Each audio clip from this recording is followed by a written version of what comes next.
All animals eat, but some eat more and get fatter than others do. Why is this?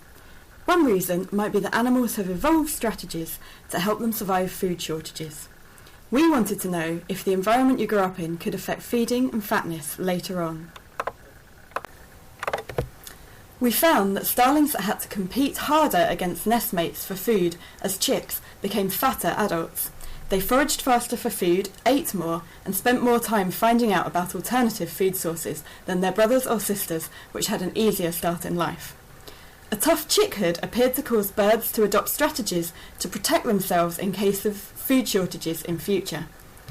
Early adversity had a long-lasting influence on feeding and fatness.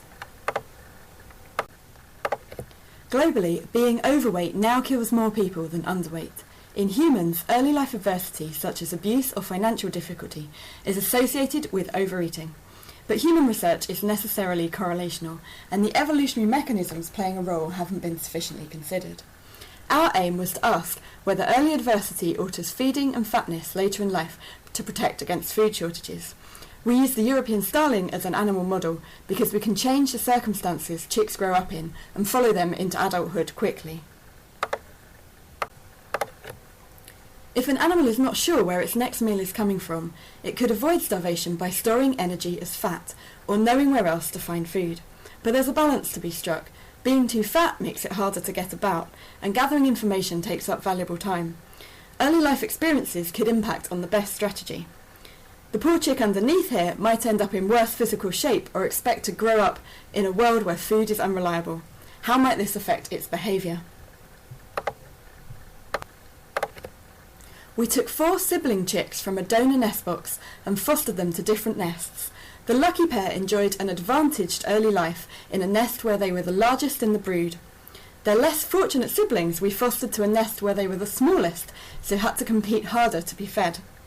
From 12 days old, we raised them all together again under identical conditions, so it was only their early life that differed.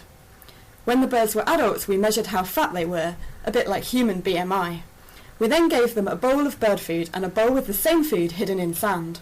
Other experiments have shown that birds which spend more time searching for hidden food know better where to find food later if their main source runs out. We recorded how much they foraged and ate. We found that birds that had had to compete harder as chicks ate more food as adults, as shown in this graph. They also ended up fatter than those who'd had a cushier start in life. Our disadvantaged birds also foraged for food faster, and they made more effort to know where else to find food. They spent more time gathering information about food sources by searching for food mixed with sand. Our study showed that being competitively disadvantaged early in life had long-lasting impacts on fatness, food consumption, foraging, and finding out about food sources. Birds disadvantaged early on adopted strategies to ensure themselves in case of future food shortages. We saw no difference in the early growth of our advantaged and disadvantaged chicks. This tells us that early adversity influenced feeding and fatness even when there was sufficient food for development. The most striking thing about our findings is that only 10 days of increased competition for food as chicks was enough to produce long-lasting changes in behaviour and physiology that led to birds eating more and becoming fatter as adults. We're not yet sure whether it was the stress of competing harder for food, or perhaps a less reliable food supply that affected disadvantaged chicks, and we're currently looking into this. Could similar effects contribute to a link between early adversity and overeating in humans?